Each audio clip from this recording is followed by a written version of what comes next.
Resilience to me is how you respond to challenges on the farm and how you do that as quickly and as efficiently as possible to maintain a short-term profitable view and a long-term view for both the farm and for nature. My immediate thought would be cash flow, being able to take the volatility that the market's presenting itself at the moment within input costs, etc., and having the ability to have the funds to be able to move within that.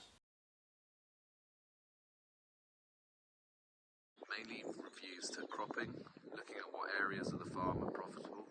For behind me, the area here behind me is an area of AB9, which has been taken out as a nature plot, which we knew by analysing through telematics was not a great area, and that's been changed to a nature area, whereas areas like this, the main part of the farm, we've left a crop, so having an awareness of where the profitability is on the farm and what to do with it makes us a lot more resilient. So key for us is getting more out of our input. There's major volatility in input prices such as fuel, fertilisers, maximising on the output of machinery, the response of our fertiliser, the timeliness and efficacy of our agrochemicals is set to become and is critical to the success of this business. Part of it is a change of rotation with a healthier mix of both winter and spring cereals and pulses. As you can see behind me, we've got a field of KWS Teo, winter rye. This is being grown on the farm for a number of reasons, partly soil type. Some fields on the farm are particularly droughty, so we're looking for a different cereal option on there. And it's also partly to culturally control some of the grass weeds. We find rye is fantastically competitive and a really good addition to our rotation.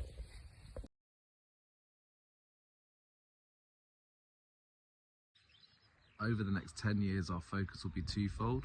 One will be on diversification to mitigate risk on the farm, and our other is how we can further use technology on the farm to support sustainability and profitability. Ultimately, it comes down to a number of key factors. First of all, do the brilliant basics well. You know, invest in your holding, be that with ditching, drainage, improving soil organic matter, anything you can do to improve the long-term sustainability of your farming practices. Secondly, comes down to a key handle of the financials, be that fixed and variable costs. And thirdly, it comes down to looking at diversification and different options to bolster income streams, be that from farming and non-farming areas.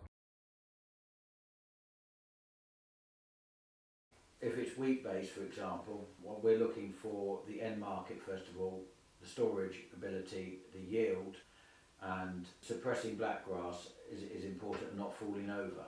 In terms of wheat, obviously a strong disease profile is paramount, with increasing pressure on our fungicides and regulation. Having that natural defence from the plant is absolutely key.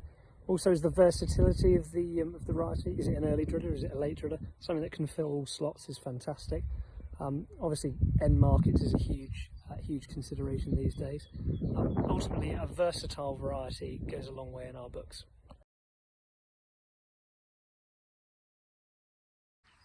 I think the biggest challenge for us over the last 10 years will actually be the unknown. There's been so many changes in the farming business. Price of fertiliser has doubled in a year, then gone back in half. We don't know what government policies are going to be. And for us to make a plan, we can only plan with what we know. So to maintain resilience is a matter of trying to work out what that's going to be, but the fear of the unknown is our biggest challenge. I think the biggest challenge to the businesses in the next 10 years is the volatility in the markets of both what we're buying and what we're selling.